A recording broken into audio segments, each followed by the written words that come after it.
Good evening, Seaside Shadows, and welcome to Spooky Story Sunday. We are so thrilled and a little bit nervous to be joining you on this full moon night. And we have the perfect legend in store for you this evening. Now, on a full moon, there are many creatures that you may think of that perhaps get their powers or roam on the full moon, but perhaps none comes to mind more than the infamous werewolf, the lycanthrope, who roams at night and transforms and howls and hunts under the full moon. And how does one become a werewolf? Well, recent stories may have you believe that perhaps you need to be bitten by a werewolf to become one, or that there are certain ways that you can only banish a werewolf by using an herb such as wolf's bane. But what if we came here tonight to tell you that those things are untrue, but that perhaps the real legends of werewolves give us more to know than we could ever think could be possible, and that you too could perhaps meet a werewolf in your life? Now, we are coming to you from New England, not a region one typically thinks of when they think of the werewolf. They might think of Europe or Western cultures, but New England and America has a storied past with these creatures. So when we first look to legends of werewolves and the transformation, the shapeshift from human into beast, we might start to look at the Greek culture. And we're going to look toward the legend of a god named Lycaon. Now, Lycaon was a god who was trying to please Zeus, of course, the great father. And in doing so, he devoured a sacrificial boy and fed it to Zeus.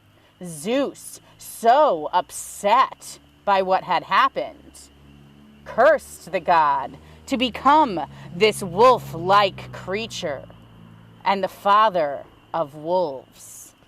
And then we can look even further to Norse tradition. Now, the Norse were very interesting in how they viewed their communities. Everyone gave equally of what their skill sets were, and they contributed to the greater good of each other. But what if you could not see the greater good of your community? What if you couldn't help but steal and do bad things that you felt would make you rise to power or rise to the top? Common good means nothing. So what do you do with the thieves and the murderers and the people that disobey? Oh, you send them away, of course, and you call them the Vargir. And when you send them away to live outside of the community, they live as animals off the land, alone, no protection of their fellow man. And thus they can be treated as animals and hunted all the same. Well, in Norse tradition, there is a saga that they believe influences the Vargir in those Viking communities. And in the saga, it's the story of a father and son who discovered wolf pelts that had the power to turn them into wolves. And here, my friends, as when we discover that transformational power, if it is not coming from a god, it is coming from your moral compass. They chose at that moment to put on a wolf pelt and become the animals that they were perceived to be. And when they did so, they ravaged communities, killed animals and people, and even mortally wounded each other. One of them survives, however, because a raven comes in to deliver a fern. And the story is that the fern saves the son with its healing powers so that he can go on to tell the story of the power of the transformation of the wolf. Now, the herbs, the wolves, the transition from moral creature to pure animal is something we often liken with us as humans during the full moon. And when that legend comes right over here to America, we see some close ties with the early Native American communities. Now, there are a variety of communities that are thought to have believed these tribes in a wolf-like human creature.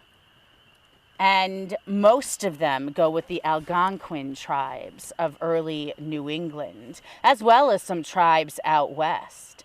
Now, when we look to the Algonquin tribes of the werewolf, the funny similarity to the Norse is that they too have the power of the herbs. And they too have the power of that moral transformation. It's no bite. It's your choice to descend into the wilds. But in the Native American tale, the tale of Glooskap, the divine, it's a tale of two brothers, Malsumsis and Glooskap, who come from the same mother and already come from this horrible incident when they come into the world, because Malsumsis devours his mother during the birthing process because he is born a wolf. And Glooskap says he is born as the others are, as a human. Now the two are able to communicate with each other, which is the great power of the wolf transformation, to be able to convey those animal messages and to speak their language. And Glooskap has that, though he is a human. And the two grew up and led a realistically normal life, perceiving even the wolf to be human in the community. But they each had secrets, and the secret was for Glooskap that he was to get revenge on his brother Malsumsis for the death of his mother. And Malsumsis felt the same. He could not live with Glooskap, a human who could never truly understand what it meant to be an animal, to be part wolf. So over the years, they traded secrets of what it would take to kill each other. And they would make up stories. Give me an owl feather and I will certainly die. One brother takes down an owl, throws the owl feather at the other, but they don't die because it was a lie. But you see, the animals in the woods were listening to the brothers, and they were delivering the messages, and they finally discovered the truth. The truth was that the one born a wolf, Malsumsis, he did not care for the animal world the way that the human brother Glooskap did. And he was the one that they decided had to go, and that they would be Glooskap's ally.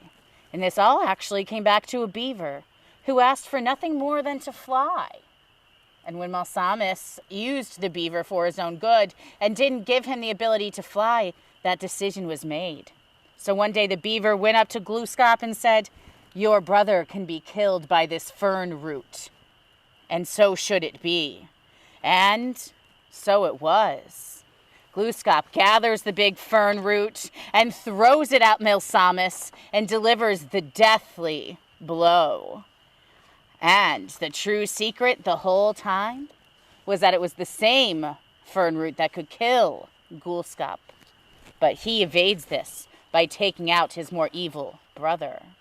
Now this happens in the northern New England and lower Canada region. And when this happens, the brother becomes the mountains of Quebec. That's what his body becomes. Fitting for the werewolves, because in those mountains and in the city of Quebec comes one of the legends, perhaps one of the more frightening legends of all werewolf legends, the loup-garou. The loup-garou is a half-human, half-wolf creature, and now we've transitioned from a wolf being perceived as an animal of power and courage and divinity in the Native American lore, to one that is associated with wrong choices. The Norse saw the wolves as absolutely savage, and that's why the Vargir became them. The Native Americans, after this legend, could see nothing more than a man turned wolf who wanted only his own gain. So if the truly selfish and the abhorrent are meant to become wolves, then Christian belief systems can adopt that as well. And legend states that the early French Catholics who settled in the French Canadian region and in the northern Vermont region of New England, they believed that the only way to scare away a loup-garou, a werewolf, was, of course, to use a prayer or a religious symbol. Now, one of the legends of the loup-garou that is absolutely devastating comes from a gentleman who was doing nothing more than trying to save his ill wife. Now, this gentleman had a wife who he feared was going to die at any moment. No medical help was helping her ailments. And so what does he do but gather his horse and ride to the nearest Catholic priest to ask for assistance? But he goes in the nighttime hours, under the full moon. And when he goes under what seems to be a well-lit path, he's shocked when all of a sudden he hears a hiss on his sleigh's runners. And all of a sudden, he hears his horse's hooves start to thutter. When he does so, the horse slows down and the sleigh stops. And the man turned to the horse, and the sleigh acted as if burdened with a 2-ton load. How could that be? Looking back at the rear of the sleigh, the gentleman saw a wolf, looking somewhat like a man, but enormous, more than a wolf or man could look like, with his front paws on the rear of the sleigh and his hind legs in the snow. When he sees this, the wolf's yellow eyes started to burn through the darkness, directly looking at the man. Fear took over, because he knew at that moment that no ordinary wolf would have such strength.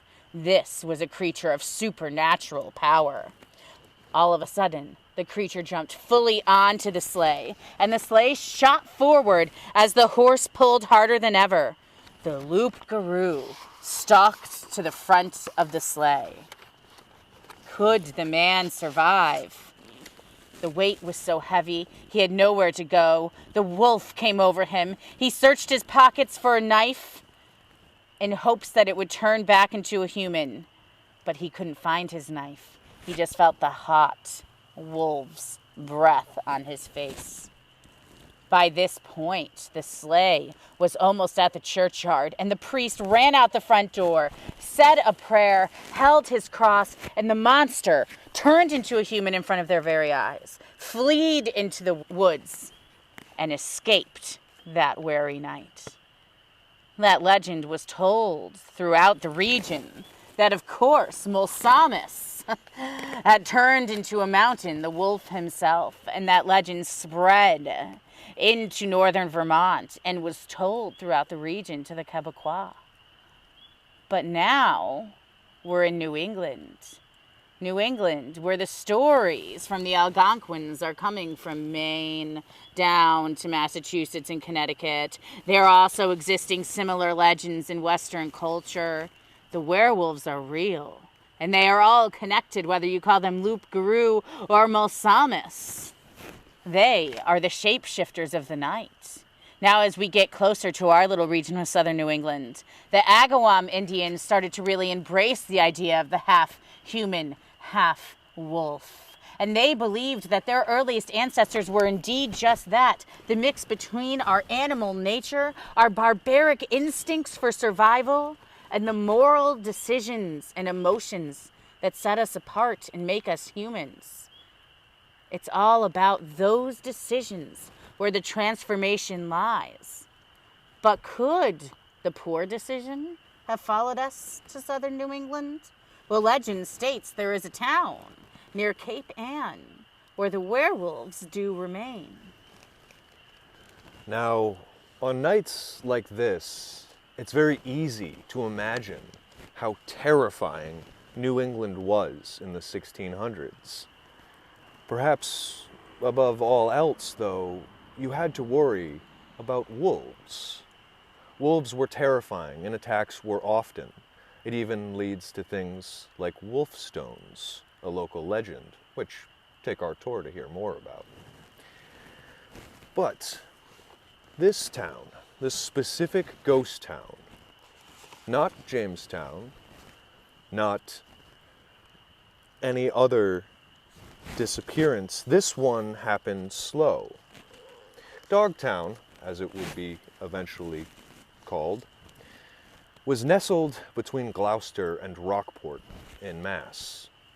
Now, this small town was created out of a need for revolutionaries and colonists at the time to escape from the British Navy, as well as the pirates of the time. This little town had about 100 families in it, and they got along well. But wolf attacks were common, and it led to the area being known for those. After the War of 1812, people moved out, slowly but surely. The wolves did not. Those that remained were thought to be odd.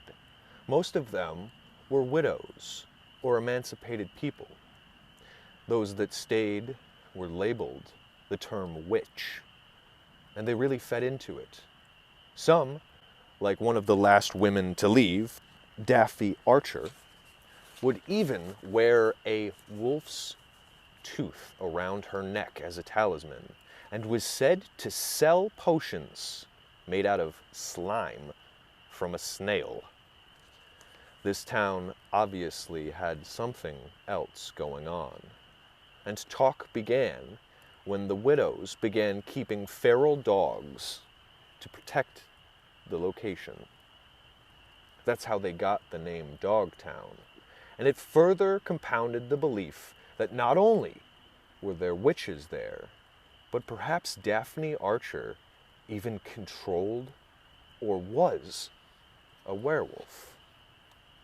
She eventually moved out, and the last person to leave was an emancipated slave. That left 3,000 acres empty. A ghost town, full of legends of werewolves. And they would only build. In the 1890s, a Gloucester sailor named James Mary was said to have successfully wrestled a giant bull.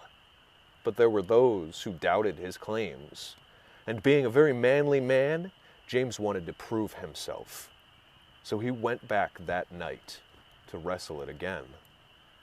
He was found the next morning with his throat slashed out. They say that no bull could have done this. The local legend of the werewolf grows. On March 17th of 1984, a full moon like tonight, a Boston resident saw a large animal roaming the cliffs. This was above Crane's Beach.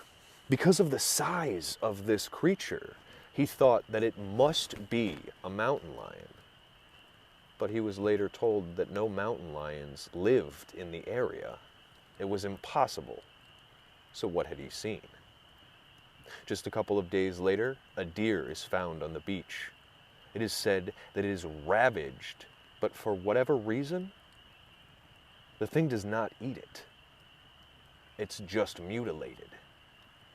This was a few days after this massive creature was seen, and two more come forward, saying that they had seen, under the light of a full moon, a massive beast stalking around. A werewolf.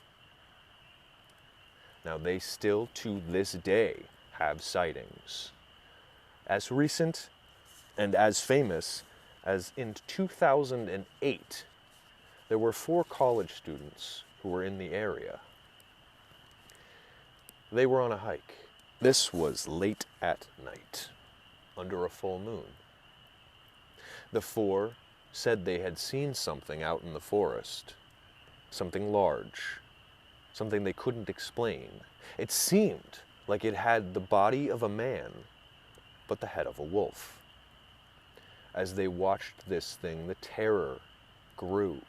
They noticed that the forest around them was deadly silent. Nothing else dared be in the area.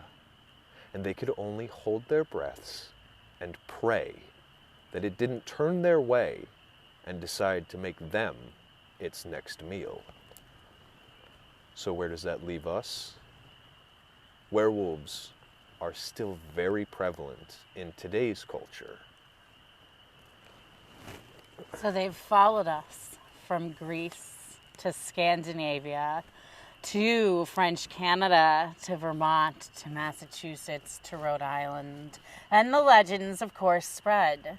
So perhaps the lycanthrope, named, of course, after that Greek god, is more relevant than we might think. And you may have noticed in Andrew's stories that the full moon occurred in March, the full worm moon, just like you're having right now.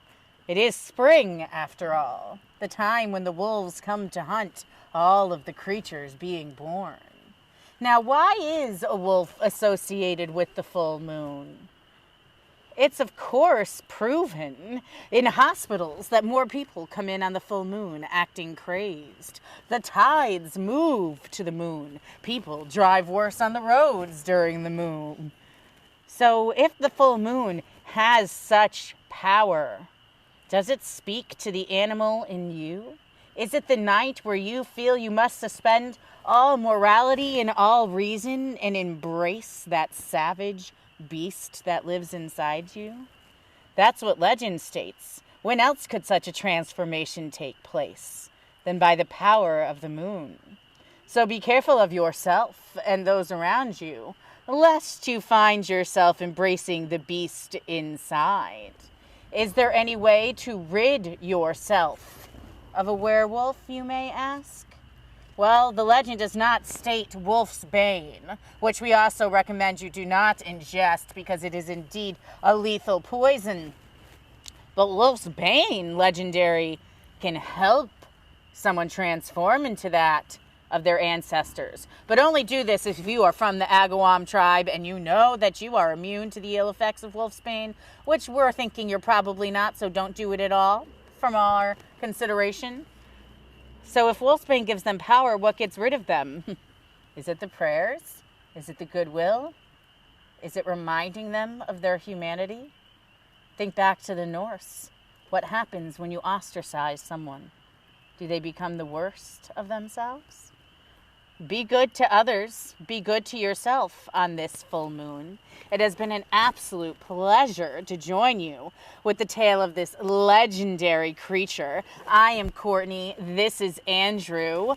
We are two of the folks at Seaside Shadows, and we are so grateful that you continue to watch our series. Should you have any questions, be sure to sound off in the comments and send them to us, and we will do our best to answer them on the next Mystical Monday. Have a great night, everyone.